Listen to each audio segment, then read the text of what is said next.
Thank you. You're welcome. 首先呢，將個焗爐校到去180度，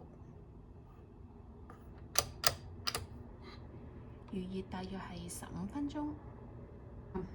將個貝貝南瓜洗乾淨之後呢，就去咗啲籽去啦。我哋今日用嘅份量唔多嘅，大約係1杯半咁樣。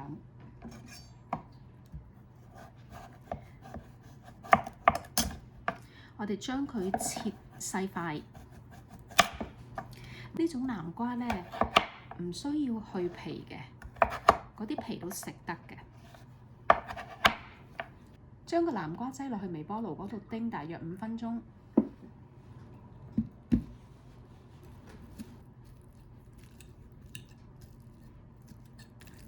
如果你想佢幼細啲呢，可以用攪拌機。呢一個係熱溶牛油啦。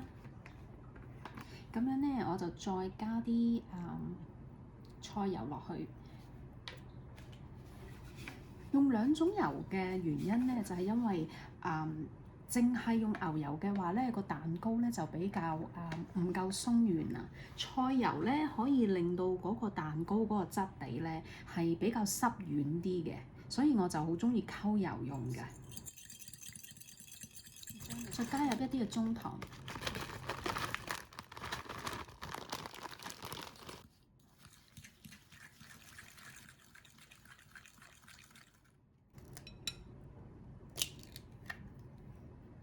嗰啲雞蛋呢需要室溫嘅。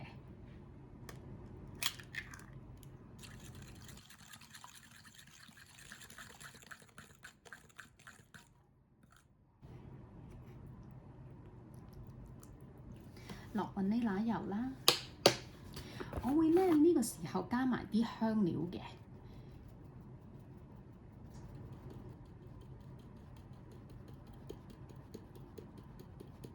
如果你想嗰個蛋糕呢顏色係深啲，同埋個味道係濃啲嘅話呢，你可以加啲嘅即溶咖啡嘅。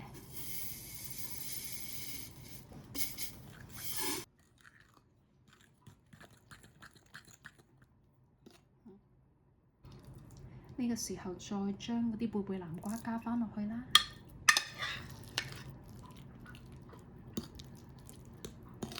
再加入呢一個泡打粉，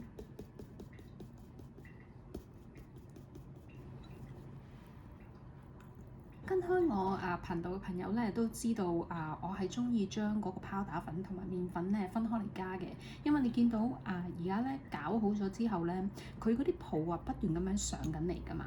我發覺呢一個過程呢係令到嗰個蛋糕呢會更加鬆軟啲嘅。但係如果你唔中意呢，你中意將嗰個泡打粉同埋麵粉係加埋一齊，然後先倒落去呢，用嗰個傳統嘅做法都可以嘅。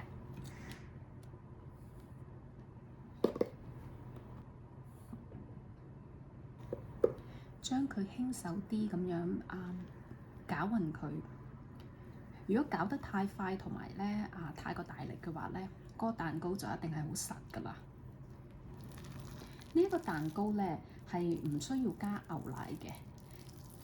但係如果你當然啦，你見到嗰個麵漿咧係好結啦，真係好結嘅時候咧，就可以加少少水或者係牛奶。呢一個狀態係正常嘅，係啦，咁樣。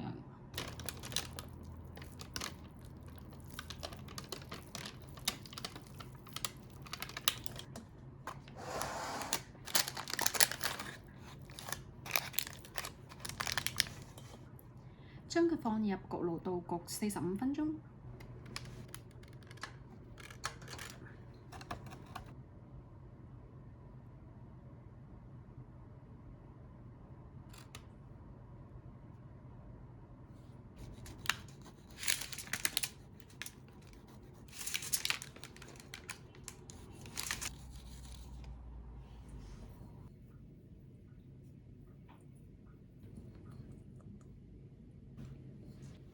咁嗰個忌廉芝士嘅嗰個 frosting 咧，就需要一啲嘅牛油啦，係放軟咗嘅嚇。咁你見到撳落去係有少少腍腍地咁樣。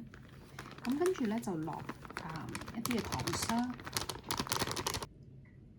加少少嘅雲呢拿油啦。呢一個咧雲呢拿油唔加都得嘅。咁樣你見到嘅牛油咧，雖然我話係放咗室溫，但係咧唔係真係放到好腍嗰啲嘅。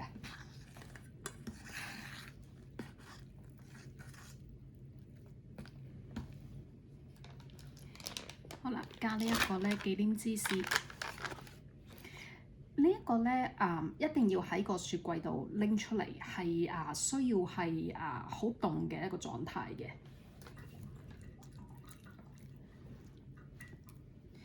然後我哋又攪勻佢啦。我唔知你有冇見到我喘氣？其實咧呢一個攪拌呢個動作都幾需要用力。OK， 攪咗10分鐘啦。咁樣呢個狀態咧就係咁啦。